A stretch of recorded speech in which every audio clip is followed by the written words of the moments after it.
We got two new insight trees for Don't Starve Together. Embrace pyromancy with Willow or carry the fight on your shield with Wigfrid. That sounded like a marketing pitch.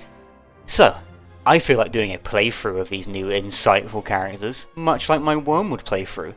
So I'm gonna hop on the beta client and see what we've got in store. However, I'm only one person, and there's two new insight trees. Oh, but only if I had somebody else to help me fill that role. Hello everybody. Today, I bring you Tig. Mikey accent. Oh yeah, Tig's back. Let's get this done. This will be a mini-series on the beta content. Short seasons and starting with a few insight points to make the first few days not as generic. Join us as we put these new abilities to the test, and maybe even check out that new boss. Let's dive in.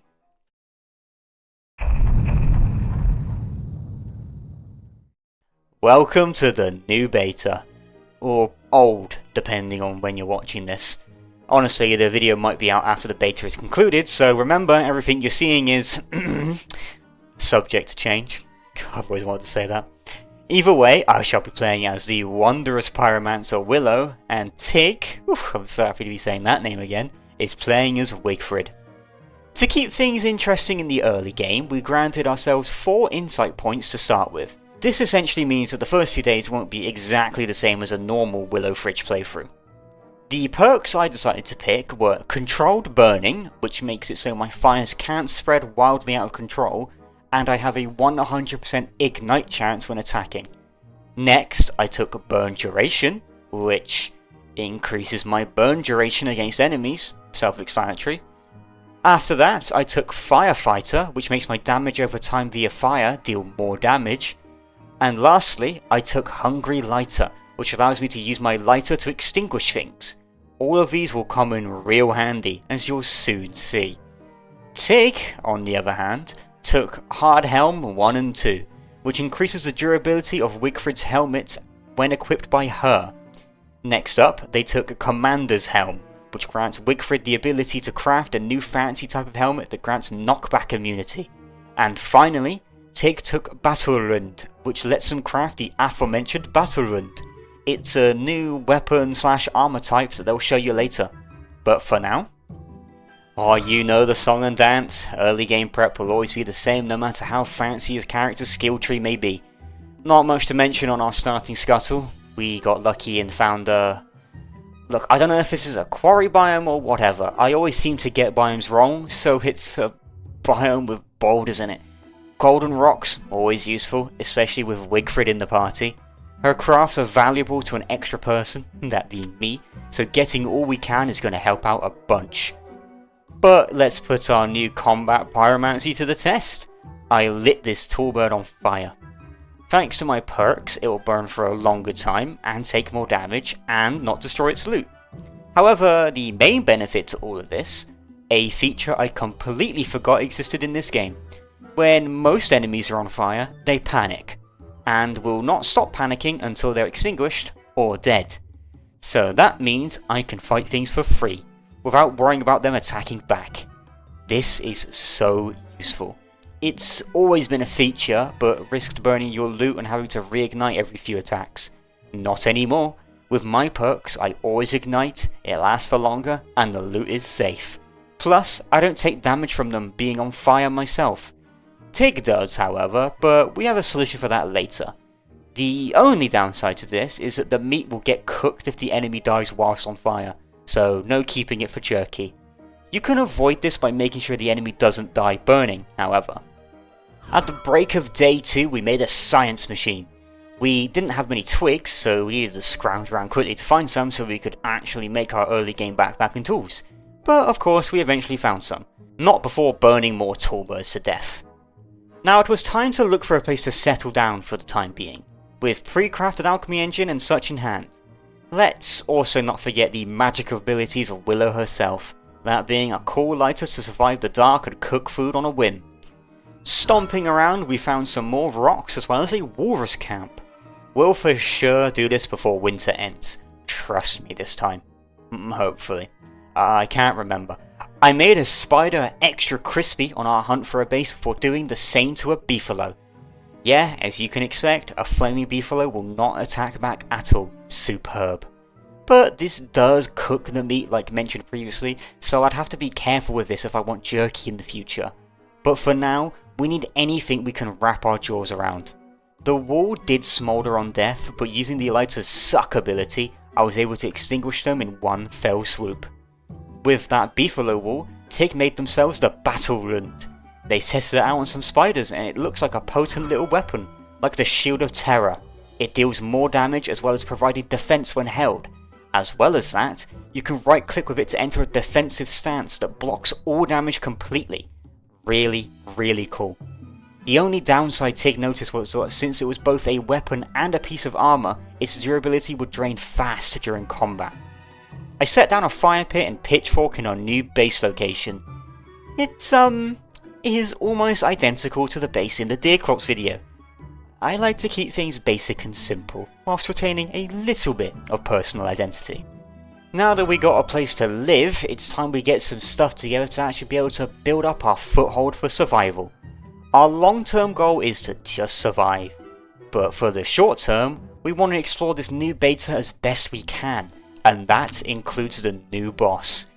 You may also notice that the video might be shorter than usual. This is only half of an in-game year, so the video is more bite-sized.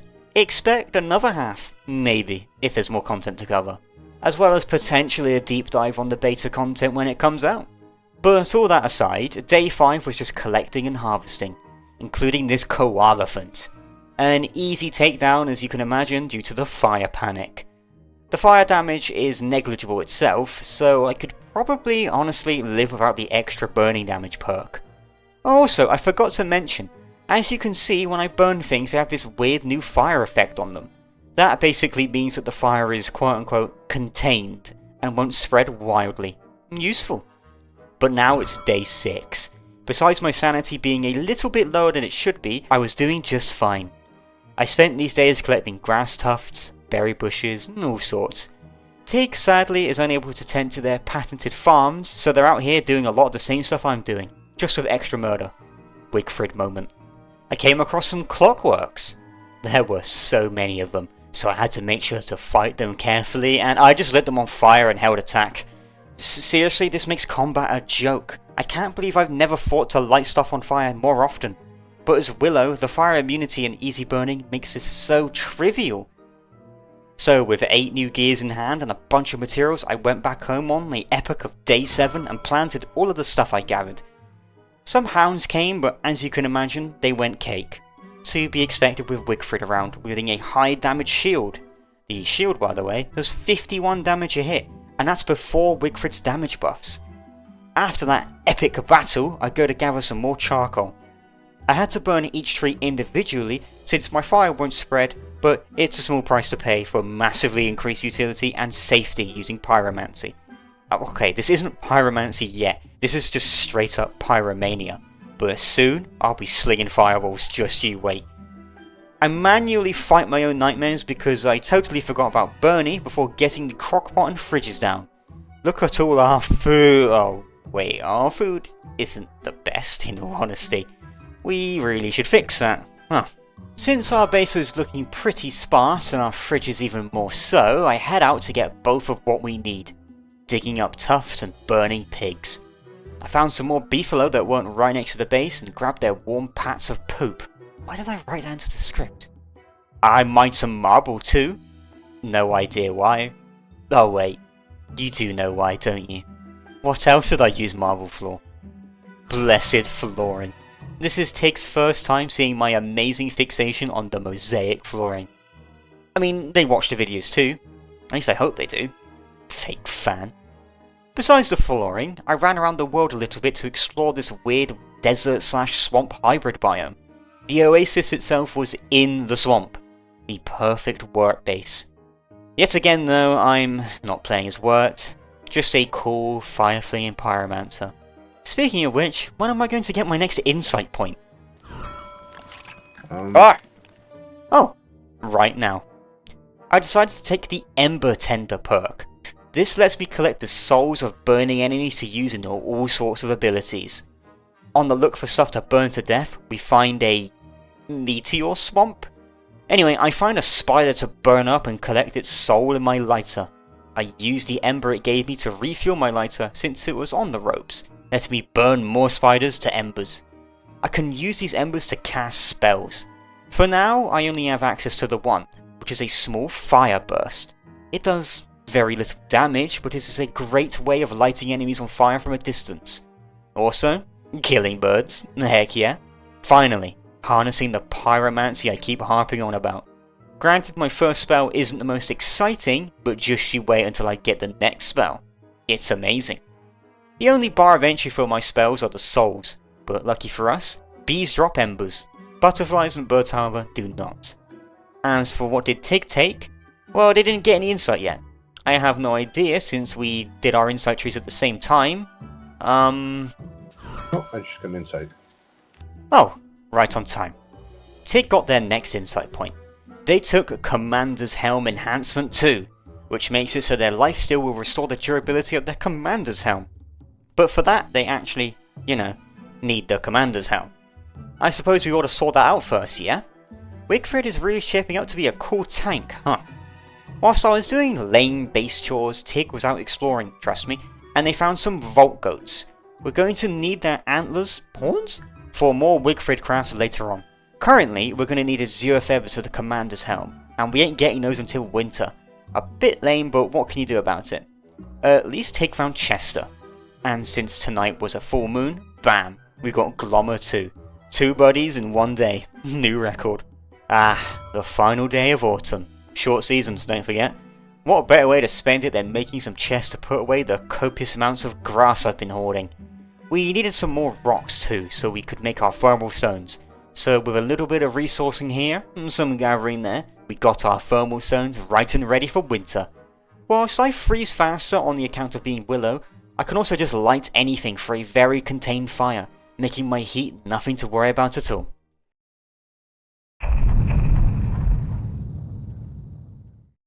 Welcome to winter, a prime season for me since the aforementioned practical immunity to freezing.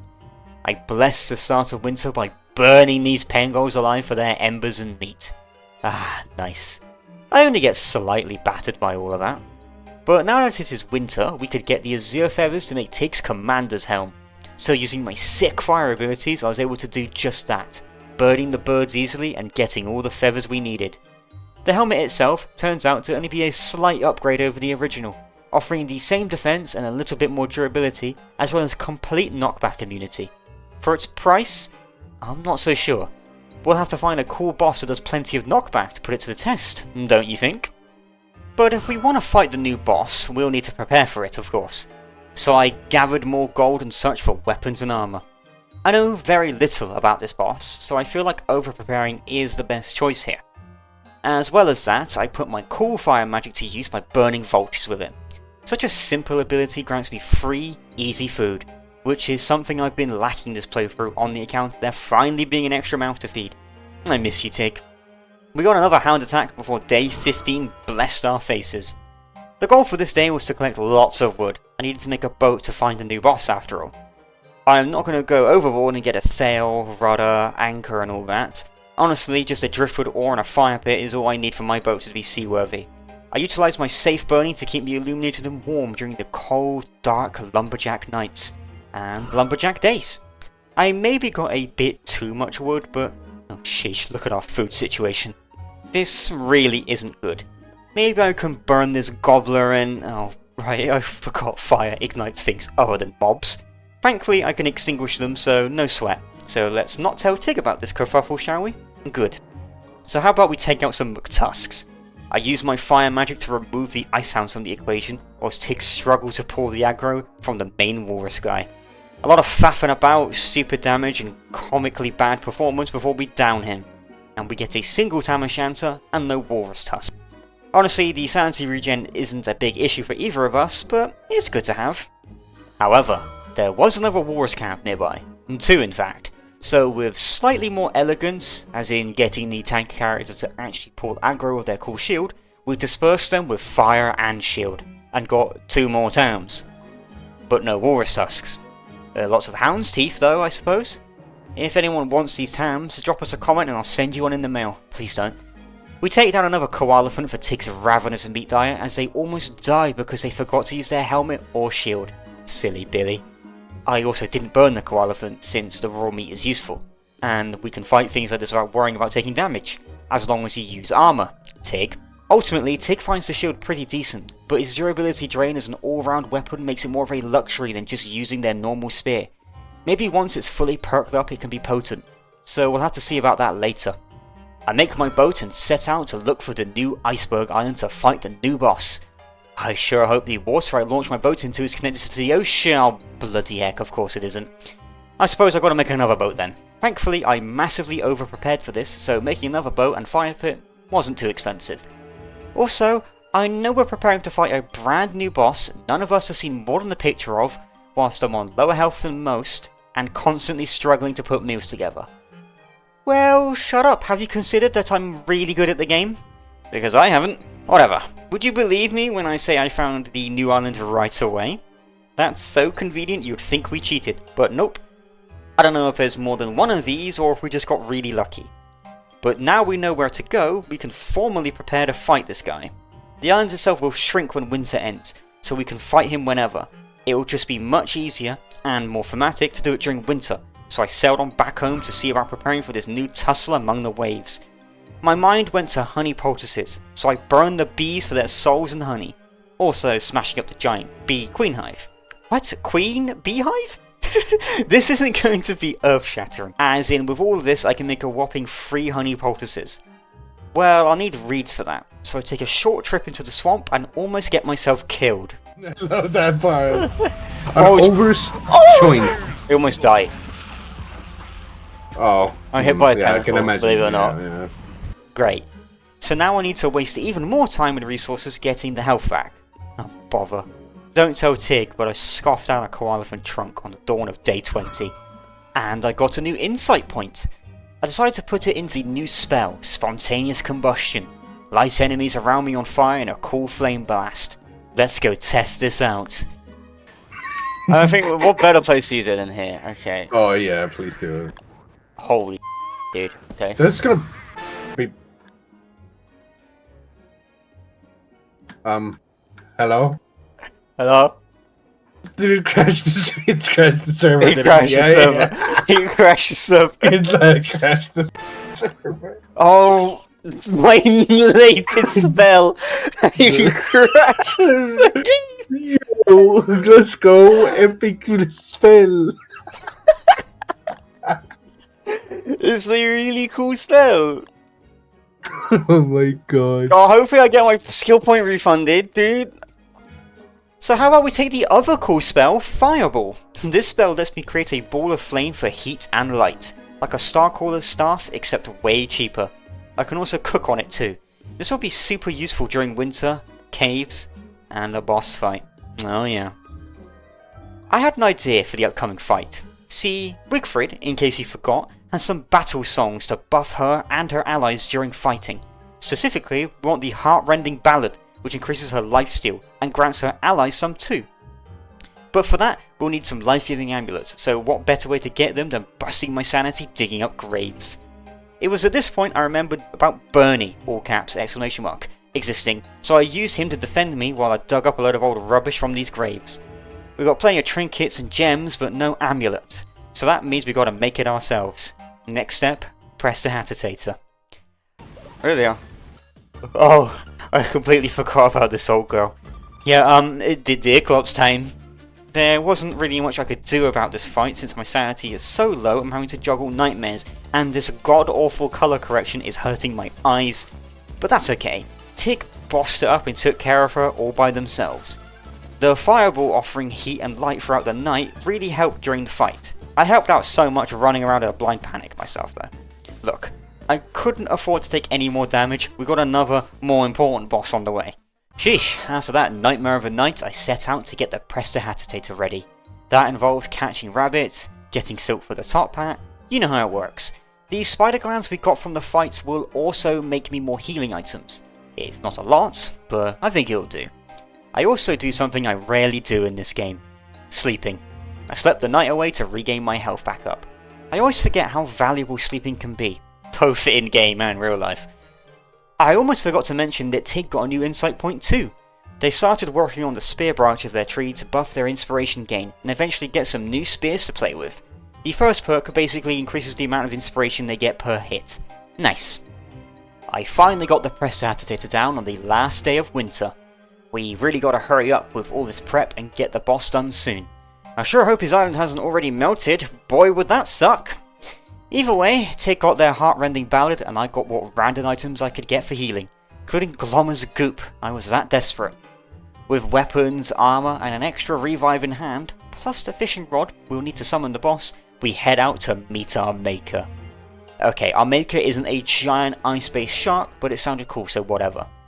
As we pulled up to the island, it is already mostly melted. Huh. This is going to make the fight a bit harder, but not impossible. I threw down some fireballs to illuminate and warm up what rinky-dink little arena we had before I cast my line into the fishing hole. After a few fish... A big fish as well. Whoa! Oh, Jesus there he is. Christ, there's a jump scare. Hey, dude. The fight began.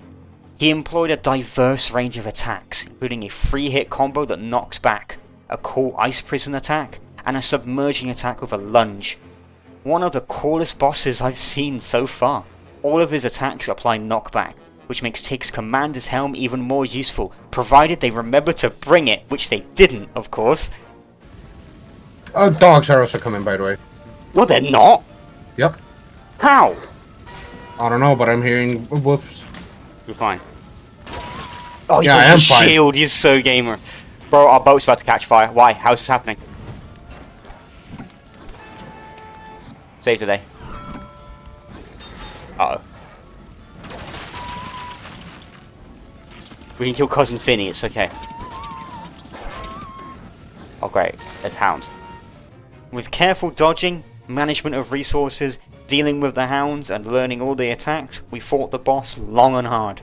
Tig lost all their armor at this point and was down to using their shield for its intended purpose.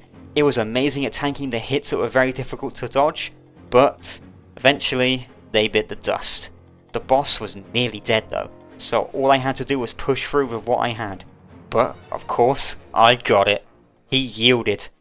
Turns out you can't actually kill the guy, and drops 2 weird bootleg getaways. These let you teleport around the sea, which I'm telling you now since we don't actually use them in the video. Whoops. So that's the new boss. Overall, with his smaller than average HP pool, diverse range of fun and interesting attacks, makes him one of the cooler bosses we've seen in a long time. And with good utilization from our new perks, made for an awesome interactive experience. As we sail on back home on the dawn of spring, we end the episode here. Will we continue to experience the new magical Wigfrid and Willow? Let us know if you'd like to see that. So far, this beta seems incredibly fun, and I cannot wait to dive into it more. Maybe when it releases officially. But for now, thank you all so much for watching this shorter video, maybe. Huge shout out to the channel members, and everybody like always. Take care everybody, I love you so much.